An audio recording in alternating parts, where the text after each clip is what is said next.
Tucson, Arizona. We've got Gary, also known as the Gray Wolf, with a bike that nobody else has ridden. Gary, what kind of bike is it? That's a Eddie Merckx 25th anniversary AXM. His first AXM. Now the bike is not stock. It didn't wheel out of the showroom looking like it does right now. It's sub 15 pounds. How much does it weigh? Well, it's 12 pounds because I ride the new Lu VR1 Pro all bonded tubular wheel set that just came out at the end of this summer. And you also took a couple things off the bike. No front derailleur. Well, I've experimented with not having a rear brake, and I took off the front derailleur and gutted out the left shifter, which saved a pound right there. And what when I first did that, I didn't have a front block on the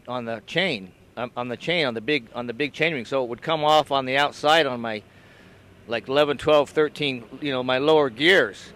So then I came back and bonded on cut out some carbon, bonded onto my frame just for an outside chain block, so it would stay on the big ring.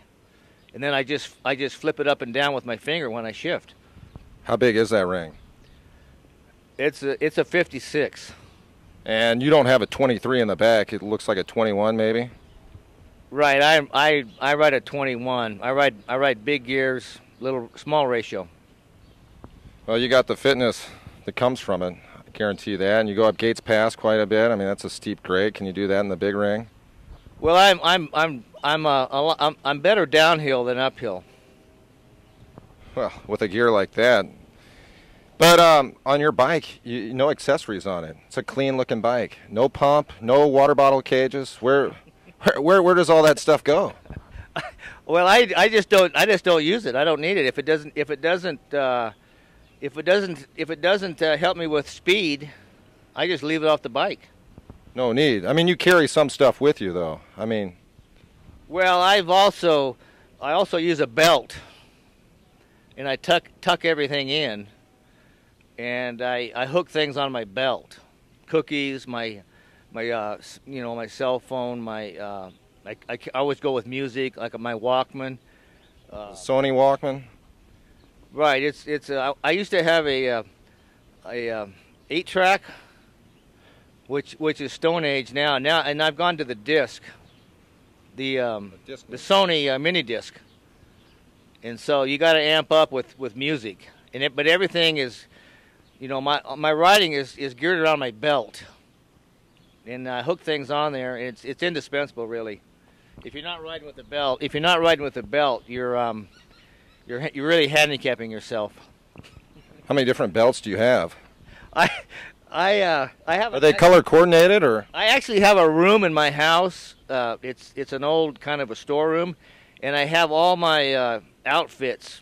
I have my hats, my belts, my jersey, my shorts, my socks, my gloves, all on one hanger, and I probably got upwards of 60, maybe 65 different combinations, and I probably got 25 belts, and then the bandanas, I have matching bandanas. Oh yeah. With like today I've gone with purple, and I have matching. I make my own booties. I have booties too. And I match everything up.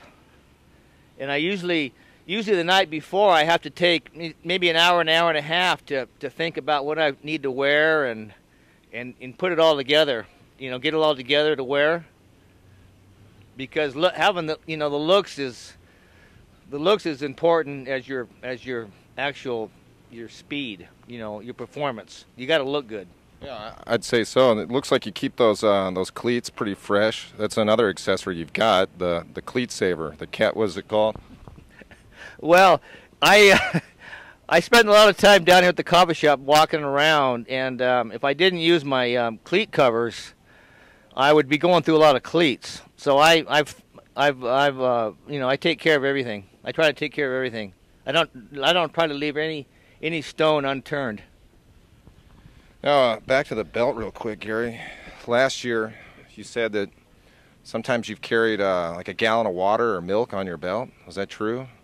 Well, I've been without a car now for 15 years, and I've been riding my bike for everything. And it's not unusual to see me going home on my way home with a gallon of chocolate and a gallon of white milk on each side of me, with maybe a couple of grocery bags full of groceries.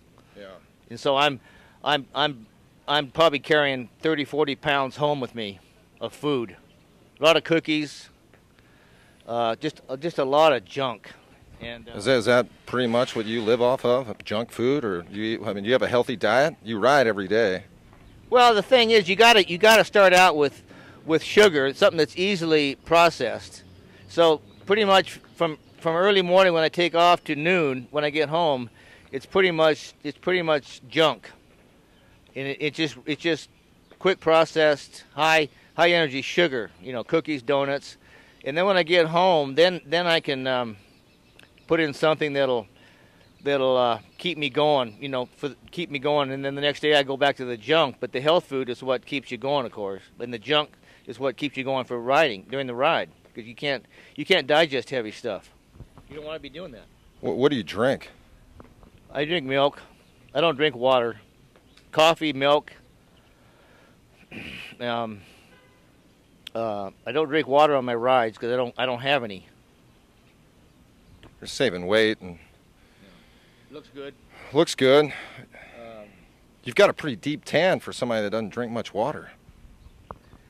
Well, I don't ride that much. I ride real short and real powerful. Short power rides. Big gear. Well, what's your favorite ride out here? Anything flat. Well, I mean, you live on a hill. You live off of Ajo. You kind of have to go uphill to get home. You stay on the other side of Gates Pass usually? Well, if it's a big hill, I try to take Suntran.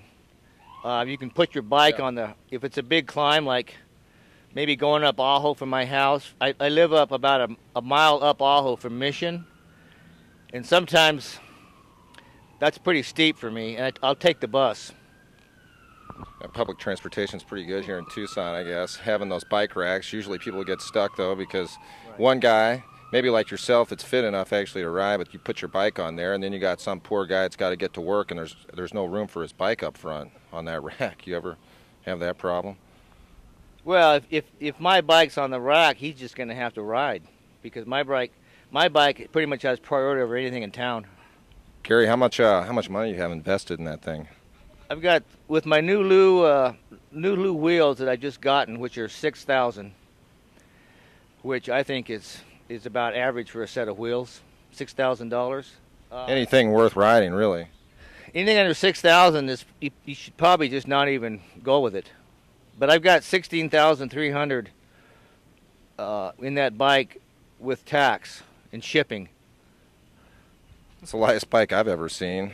I've ever felt. I mean, you've got with the speed play pedals, those zip cranks, zip bars, zip stem.